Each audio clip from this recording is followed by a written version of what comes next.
avval foglalkozik, hogy dalokat is írt. Ezeket a dalokat nem csak a szívemből, a lelkem világáról írom, hanem akikkel, amikkel találkozok az életem folyamán, és amik megőrülnek engem. Már régen felkért engem, hogy nagyon jó lenne, hogyha részt vennék a szépségemmel a versenyen. És sajnos azok elhívtam, de aztán nem szívesen elvállaltam, hogy írok a csodálatos dalok, ezekről a csodálatos lángokról, a szépségükről, arról a hatalmas erőről és energiáról, ami bennük van, egy ilyen felkészülés alatt. Itt született meg a sikerségben királynődal, amit láthattatok és hallhattatok.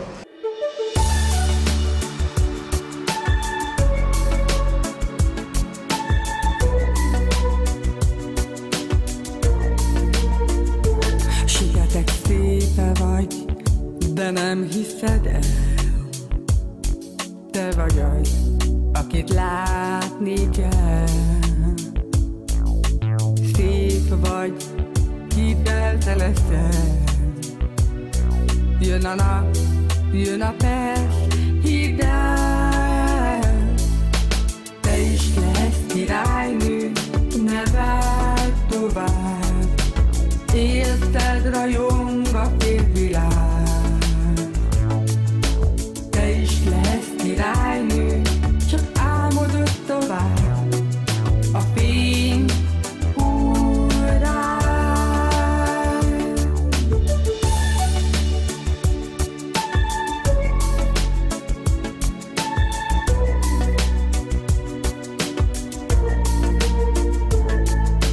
Szép vagy, de nem hiszed el. Odaérsz, és te vágy viszel. Szép vagy, álmodj szabadon. Jön a nap, jön a perc, tudom. Te is lesz királynő, ne várj tovább. Érted, rajong a félvilág. Te is lesz királynő, csak álmodod tovább. A fény hull rád. Te is lesz királynő, ne várj tovább. Érted, rajong a félvilág. Te is lesz királynő, csak álmodod tovább. A fény hull rád. Te is lesz királynő.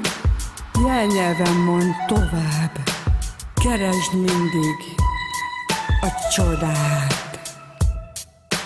Te is lesz királynő, fényhangokra járd, a szépek